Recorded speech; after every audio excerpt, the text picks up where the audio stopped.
Hello, my dear students. I am Dr. Yagyadeep Srimali. I welcome you to my channel Yagyadeep Commerce Classes. We make commerce easy. So I welcome you. आज हम लोग fund flow statement के बारे में पढ़ेंगे dear. Fund flow statement का जो chapter है उसमें थ्योरेटिकल क्वेश्चंस भी आते हैं, प्रैक्टिकल क्वेश्चंस भी आते हैं। तो हम प्रैक्टिकल एंड थ्योरेटिकल दोनों तरह के क्वेश्चंस आज यहाँ पर देखेंगे। So let's start with fund flow statement.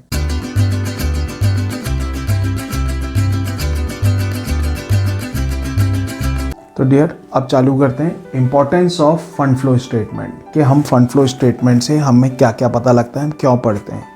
तो फंड फ्लो स्टेटमेंट कई डिफरेंट पार्टीज़ के लिए बहुत यूज़फुल होता है, बहुत इम्पोर्टेंस रखता है। सबसे पहला फॉर मैनेजमेंट, तो हम पढ़ेंगे कि फंड फ्लो स्टेटमेंट मैनेजमेंट के लिए क्यों इम्पॉर्टेंट है। Second, fund flow statement for share holders के लिए क्यों इम्पोर्टेंस है। क्रेडिटर्स एंड इन्वेस्टर्स, जो पैसा उधार देंगे क्रेडिटर्स कहलाएंगे, जो फर्म में इन्वेस्ट करेंगे इन्वेस्टर्स कहलाएंगे। फॉर रिसर्चर्स, यहाँ तक कि जो फर्म पर रिसर्च कर रहे हैं, जो डाटा कलेक्ट करते हैं, फर्म की प्रॉफिटेबिलिटीज़ बताते हैं, फर्म की स्टेबिलिटी बताते हैं, उनके लिए क्या इंपॉर्टेंस है और गवर्नमेंट के लिए क्या इंपॉर्टेंस है।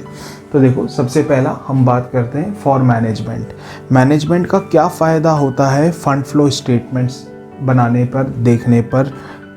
एनालिसिस ऑफ वर्किंग कैपिटल, हमारी वर्किंग कैपिटल पहले से कम हुई है या हमारी वर्किंग कैपिटल ज़्यादा हुई है, ये हमें कैसे पता लगेगा? सिर्फ फंड फ्लो स्टेटमेंट से। बेटा, अगर हमारी वर्किंग कैपिटल कम हो गई तो इसका मतलब डे टू डे खर्चे हम नहीं निकाल सकेंगे। अगर हमारी वर्किंग कैपिटल ज़्यादा हो गई, इसका मतलब ये भी गड़बड़ है, ज़्यादा लिक्विडिटी होना भी प्रॉब्लमेटिक चीज़ होती है। इसका मतलब हो गया कि हम ज़्यादा उस पैसे को कहीं और इन्वेस्ट कर सकते थे, प्रॉफिट कमा सकते थे, लेकिन हमने उस पैसे को इन्वेस्ट नहीं किया, जिसकी वजह से ये हमारे पास पड़ा हुआ है। तो मनी जो हमारे पास पड़ा हुआ होता है, जिसका काम नहीं आ रहा था, यानी कि a wealth without use is a रॉटन wealth, यानी कि वो हमें फ़ायदा नहीं दे रही।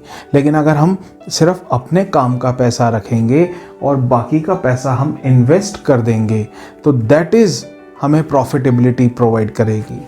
सेकंड आता है हेल्पफुल इन प्लानिंग कैसे? सोर्सेज, आने वाले 2 महीने में 3 महीने में इतना पैसा आएगा, आने वाले 2-3 महीने में इतना पैसा खर्च होगा एप्लीकेशन, तो बाकी का जो पैसा बचेगा उसको कहाँ इन्वेस्ट करना है। प्लांट एंड मशीनरी लगानी है, डिविडेंड्स देने हैं, या एम्प्लॉई वेलफेयर जनरेशन करना है, एम्प्लॉयज़ की तनख्वाह बढ़ानी है, सैलरीज, रेम्यूनरेशन, पर्क्स देने हैं, क्या करना है, ये मैनेजमेंट प्लान करता है। तीसरा आता है बेटा एनालिसिस ऑफ अर्निंग्स, यानी कि अर्निंग कहाँ से होगी, फर्म की अर्निंग के नए सोर्सेज होंगे कि नहीं होंगे, फर्म को कोई नया प्रोजेक्ट चालू करना है या नहीं करना है। अगर प्रोजेक्ट चालू करना है, अर्निंग्स बढ़ानी है, तो इन्वेस्टमेंट्स चाहिएंगे, और इन्वेस्टमेंट्स हमेशा कहाँ से आएंगे? कैपिटल से आएंगे। फिर डिविडेंड पॉलिसीज़, कितना डिविडेंड बांटना है, कितना डिविडेंड हम दे सकते हैं। Maximize dividends will maximize profits will maximize share capital, यानी इन्वेस्टर्स का भरोसा तभी होगा जब डिविडेंड्स मैक्सिमाइज होंगे। अगर एक फर्म का इंटेंशन प्योर है कि हमारे साथ साथ इन्वेस्टर्स भी कमाए, तब तो वो डिविडेंड्स अच्छा देती है। और फ्यूचर में क्या फ़ायदा मिलता है? इन्वेस्टर्स बहुत अच्छे से इन्वेस्ट करते हैं। लेकिन अगर फर्म का इंटेंशन प्योर नहीं है तो डिविडेंड्स प्रॉपर नहीं दिए जाएंगे, क्रेडिटर्स अपना पैसा बाद में खींचने लग जाते हैं, यानी अपने इन्वेस्टमेंट्स वापस लेने लग जाते हैं, क्योंकि उनको लगता है डिविडेंड नहीं मिला, शेयर्स के दाम नहीं बढ़ेंगे, कंपनी की गुडविल स्टेक पे आ जाती है। तो कितना डिविडेंड देना है कि फर्म की फ्यूचर अपॉर्चुनिटीज़ हमेशा खुली रहे, ये इंपॉर्टेंट है। पांचवा आता है reasons for shortage of working capital. In case मान लो वर्किंग कैपिटल कम है, पहले से कम हो गई, तो क्या रीज़न है जिसकी वजह से वर्किंग कैपिटल कम हो गई? उन रीजंस को पता लगाना, उन रीजंस पर कंट्रोल करना, जिससे फ्यूचर में और वर्किंग कैपिटल कम नहीं हो। फिर आता है बेटा comparative study. Fund flow statement, balance sheet और P&L तीनों में फ़र्क होता है, ध्यान रखना। अब वो क्या डिफरेंसेस होते हैं ये मैं तुम्हें आगे पूरे डिफरेंसेस लिखाऊंगा, पूरे डिफरेंसेस समझाऊंगा। तो अभी हम सिर्फ इतना देख लेते हैं कि ये कंपैरेटिव स्टडी में मदद करता है, मैनेजमेंट कंपैरेटिव स्टडी करता है तीनों के बीच में। किन किन के बीच में? फंड फ्लो स्टेटमेंट के बीच में, बैलेंस शीट के बीच में और P&L के बीच में। अब बेटा इसके बाद में पहला, अब दूसरा आता है फॉर शेयर होल्डर्स। अब मैनेजमेंट ने तो अपना देख लिया कि फ़ंड से क्या फ़ायदे होंगे, क्या नुकसान होंगे। अब शेयर होल्डर्स देखते हैं कि एक फ़ंड फ्लो स्टेटमेंट से शेयर होल्डर्स को क्या प्रॉफिट होता है, क्या लॉस होता है।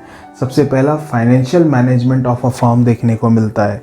अगर फाइनेंशियल मैनेजमेंट स्ट्रॉन्ग होगा, शेयर होल्डर्स इन्वेस्ट ज़्यादा करेंगे। अगर फाइनेंशियल मैनेजमेंट कमज़ोर होगा, शेयर होल्डर्स इन्वेस्ट कम करेंगे। और फाइनेंशियल मैनेजमेंट बिल्कुल ही बेकार रहा, ये कैसे पता लगेगा? साल के अंत में जो प्रॉफिट्स होंगे अगर वो बहुत ही कम हुए, जबकि फर्म के पास अपॉर्चुनिटीज़ थी काम करने की लेकिन वो कर नहीं पाए, तो financial management of a firm पता लगेगा। शेयर होल्डर्स फाइनेंशियल मैनेजमेंट अगर बेकार रहा, अपना इन्वेस्टमेंट खींच लेंगे। They are safe with organization. अगर फाइनेंशियल मैनेजमेंट बढ़िया रहता है, डिविडेंड्स अच्छे मिलते हैं, दाम लगातार बढ़े जा रहे हैं शेयर्स के, कंपनी की वर्किंग अच्छी होती जा रही है, तो शेयर होल्डर्स को प्रॉफिट मिलेगा। और अगर ये सब नहीं हो पाता, शेयर होल्डर्स को प्रॉफिटेबिलिटी कम हो जाएगी। Dividends are paid. इसका मतलब होता है बेटा डिविडेंड्स, अभी मैंने बताया कितना पे होगा, कैसे पे होगा, कहाँ मतलब किस किस समय पर पेड होगा। एक्यूमुलेटेड डिविडेंड होगा या ईयर टू ईयर डिविडेंड दिया जाएगा, वो डिपेंड करेगा कंपनी की प्रॉफिट्स पर। ट्रेंड ऑफ प्रॉफिट, कंपनी का प्रॉफिट इंक्रीजिंग ट्रेंड पर है। इंक्रीजिंग ट्रेंड का मतलब होता है बेटा इंक्रीजिंग, ये देखो कंपनी का प्रॉफिट इंक्रीजिंग ट्रेंड पर है तो क्या होगा? रेट्स इंक्रीज होगी, शेयर रेट्स इंक्रीज होगी। लेकिन अगर कंपनी का प्रॉफिट इंक्रीजिंग और डिक्रीजिंग ट्रेंड पर चल रहा है तो फिर शेयर की रेट्स अलग अलग होती हैं, यानी कि इनमें रेट्स भी कम और ज़्यादा होंगी। सम ऑफ टाइम से देखा जाता है कि कंपनी जब खुली थी तब तो बहुत अच्छी थी, लेकिन बाद में वर्किंग इफेक्ट होने की वजह से ये डिक्रीजिंग मोड में आ गई।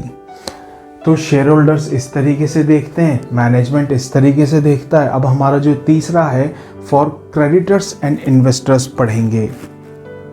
तो बेटा अब देखो यहाँ पर क्रेडिटर्स एंड इन्वेस्टर्स के लिए क्या क्या फ़ायदेमंद होता है, जो हमने पहले बात कर ली है बेसिकली, तो कि future requirement of working capital पता लगा लेते हैं। क्रेडिटर्स और इन्वेस्टर्स से तो उनको ये पता लग जाता है कि फर्म को कितनी और कैपिटल की ज़रूरत पड़ेगी, कितना और देना है।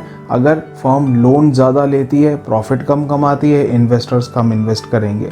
अगर फर्म लोन कम लेती है, प्रॉफिट ज़्यादा देती है, वर्किंग बढ़िया है, इन्वेस्टर्स ज़्यादा इन्वेस्ट करेंगे। तो इन्वेस्टर्स के इन्वेस्टमेंट करने का जो क्राइटेरिया होगा वो क्रेडिटर्स के थ्रू भी डिसाइड हो सकता है। कितने क्रेडिटर्स थे, कितने रह गए, आगे फ्यूचर में कितने रहेंगे, इस पर इन्वेस्टमेंट डिसाइड करता है। और अर्निंग कैपेसिटी ऑफ फर्म्स पता लगाते हैं, यानी कि अगर अर्निंग कैपेसिटी ऑफ फर्म्स अच्छी रहेगी, लोन ज़्यादा लेने के बावजूद भी फर्म अच्छा काम करेगी, शेयर्स बढ़ेंगे। जैसे अडानी ग्रुप की बात करें तो बहुत ज़्यादा छोटी सी कंपनी थी, बहुत ज़्यादा लोन ले लिए, लेकिन वर्किंग अच्छी दे रही है, बहुत बढ़िया, आज वर्ल्ड में 3rd नंबर पर आ गया है। So he is expanding his business on loan. तो फिर भी लोग लोन देने के लिए तैयार हैं उसको, शेयर होल्डर्स शेयर्स खरीदने के लिए तैयार हैं, इन्वेस्टर्स इन्वेस्ट करने के लिए तैयार हैं। सारा का सारा किस पर टिका हुआ है? वर्किंग ऑफ कंपनी पर। अब नेक्स्ट आता है बेटा फॉर रिसर्चर्स। फॉर रिसर्चर्स के अंदर क्या हो गया, जैसा कि मैंने बोला था, ये क्या करते हैं? In depth study of data analysis करते हैं, यानी इन डेप्थ स्टडी